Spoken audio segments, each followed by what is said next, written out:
Belajar merupakan proses manusia dalam memperoleh pengetahuan atau menguasai pengetahuan melalui pengalaman, mengingat, mendapatkan informasi, atau menemukan.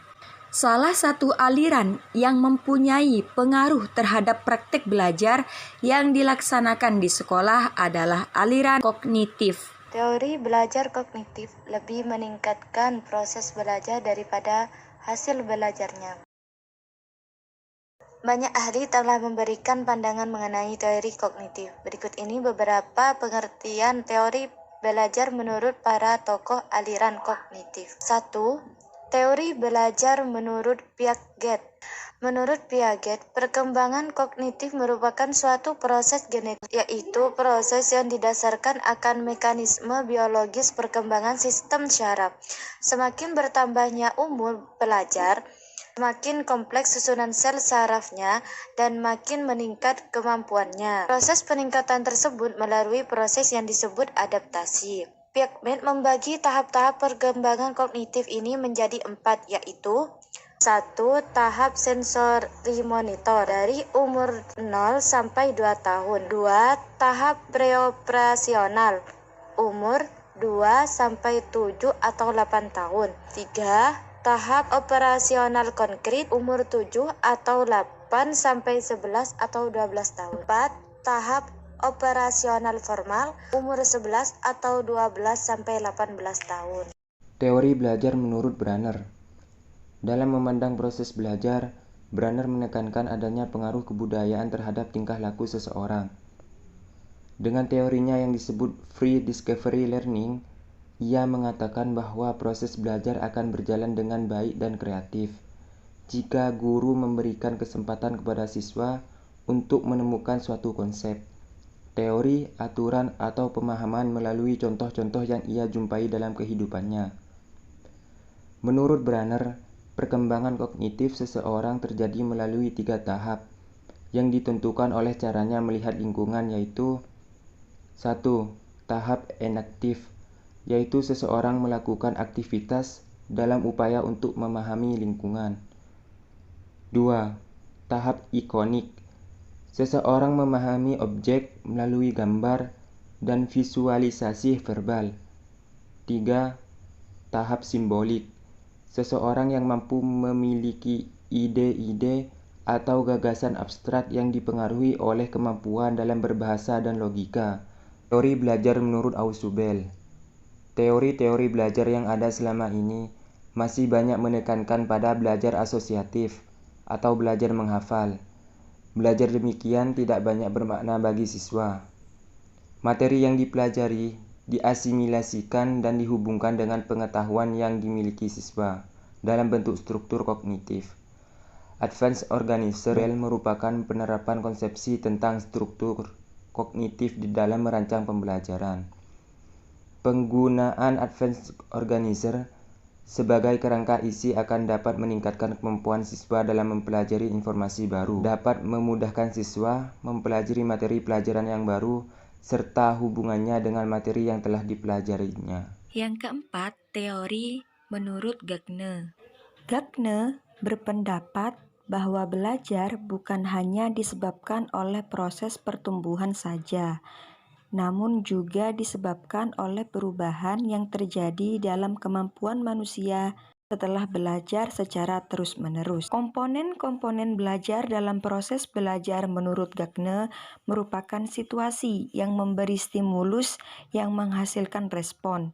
Gagne mengemukakan pendapat mengenai 8 tipe belajar yang disebut dengan hierarki belajar, yaitu yang pertama, signal learning, yang merupakan tipe belajar dalam bentuk pemberian respon terhadap tanda-tanda.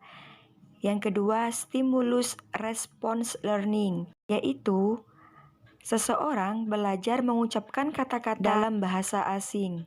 Yang ketiga, chaining learning, yaitu terbentuk hubungan antara beberapa stimulus dan respon, sebab yang satu terjadi setelah yang satu lagi.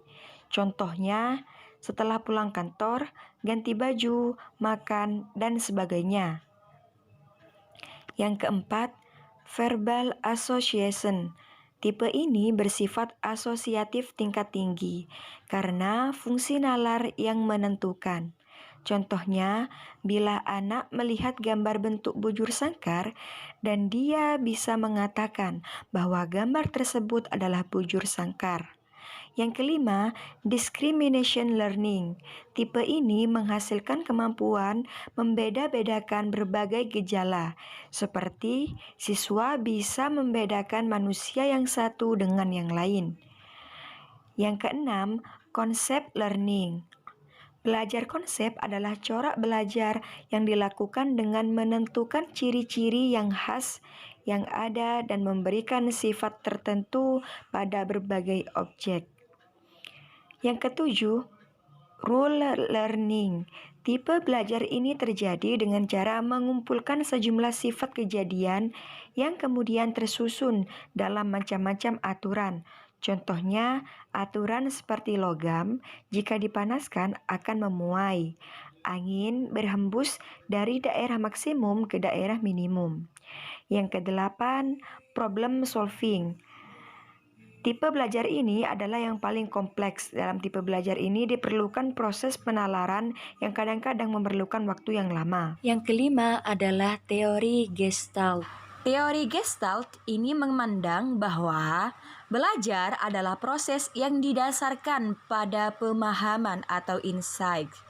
Karena pada dasarnya setiap tingkah laku seseorang selalu didasarkan pada kognisi atau kognitifnya, yaitu tindakan mengenal atau memikirkan situasi di mana tingkah laku tersebut terjadi.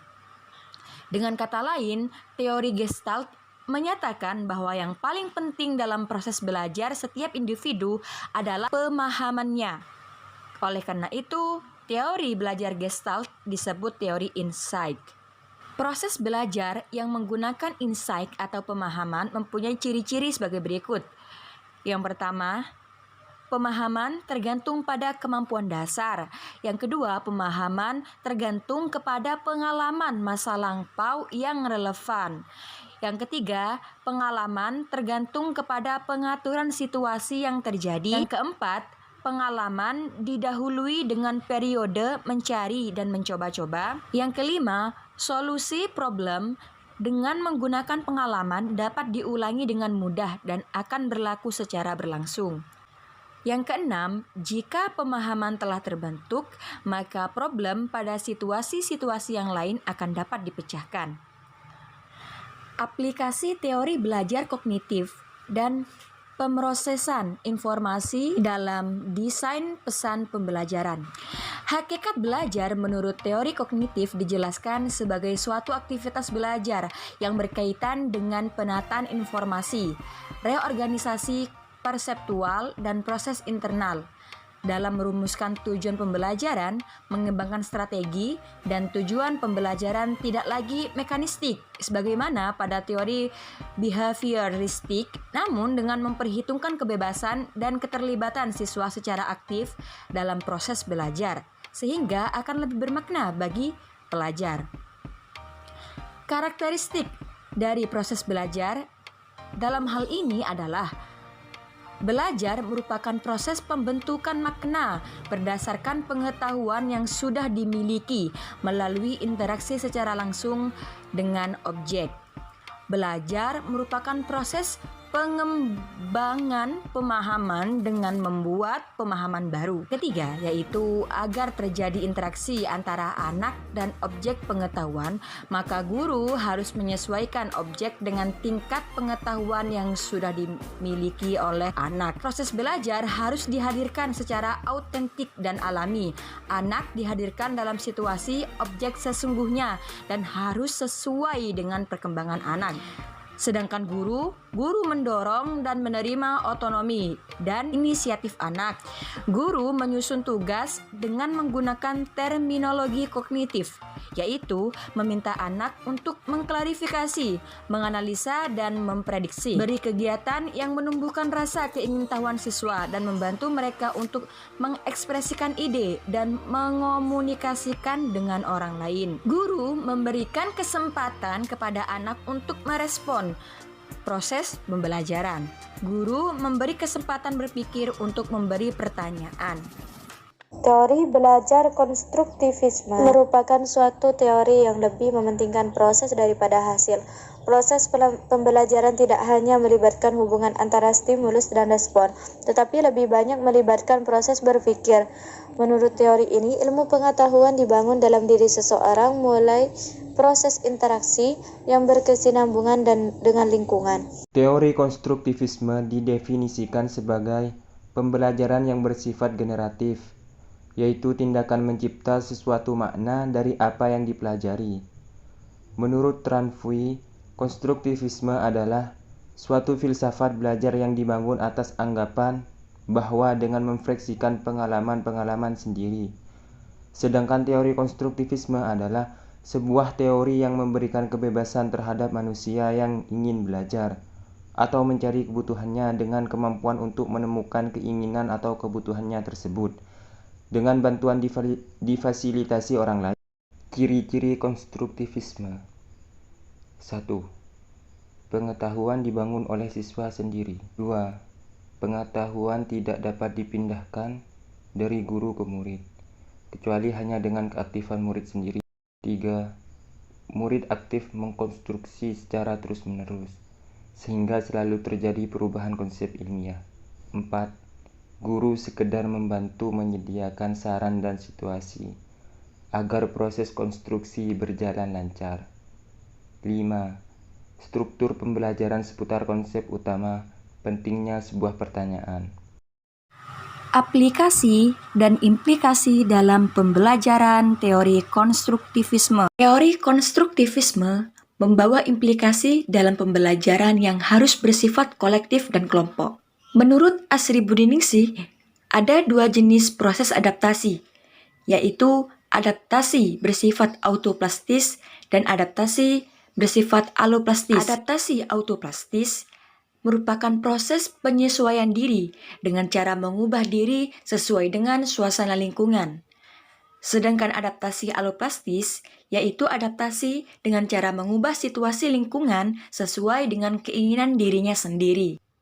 Penerapan dalam pembelajaran, setiap guru pasti telah membahas materi dengan sejelas-jelasnya. Namun masih ada sebagian siswa yang belum mengerti ataupun tidak mengerti sama sekali. Hal ini menunjukkan bahwa seorang guru dapat mengajar dengan baik. Namun seluruh atau sebagian siswa tidak belajar sama sekali. Usaha keras seorang guru dalam mengajar tidak harus diikuti dengan hasil yang baik pada siswanya. Karena usaha keras para siswa sendirilah yang akan betul menunjukkan pemahaman pada materi yang diajarkan.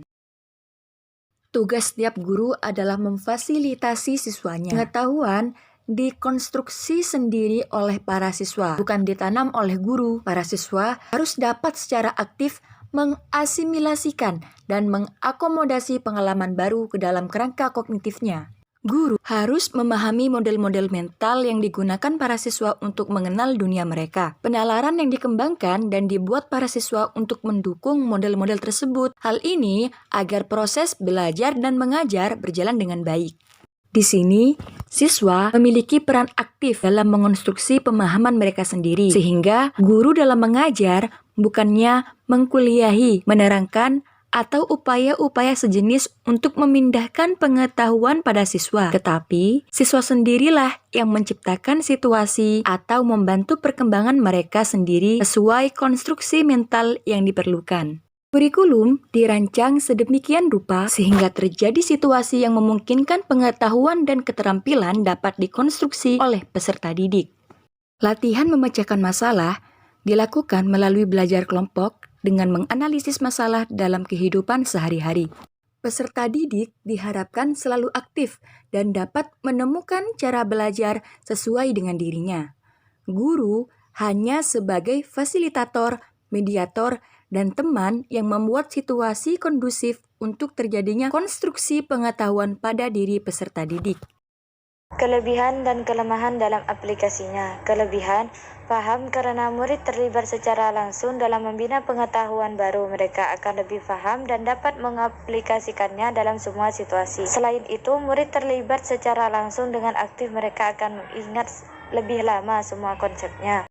Kelemahan, siswa mengkonstruksi pengetahuannya sendiri.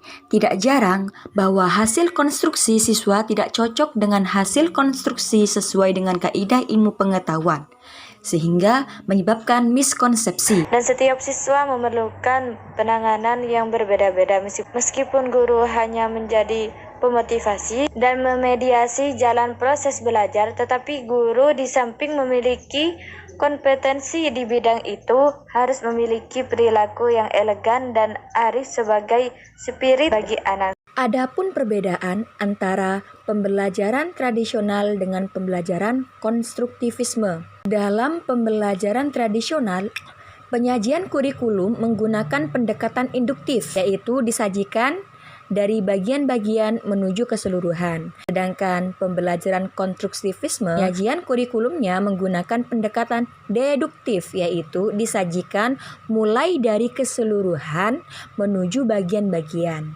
Pembelajaran tradisional berjalan secara rutinitas, formalistik dan kaku, sedangkan pembelajaran konstruktivisme, pembelajaran didesain dalam suasana yang memberikan kebebasan untuk mengekspresikan ide dan gagasannya. Pembelajaran tradisional, kegiatan kurikulernya lebih banyak berorientasi pada buku pegangan atau teks yang dimiliki oleh guru atau sekolah.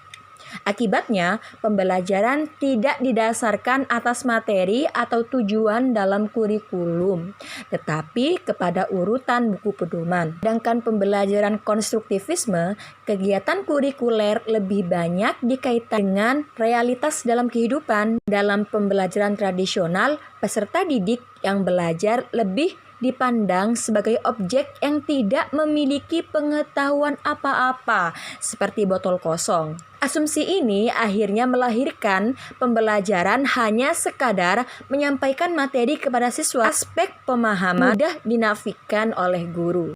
Sedangkan pembelajaran konstruktivisme, peserta didik dipahami sebagai individu yang memiliki potensi untuk mengembangkan materi pembelajaran.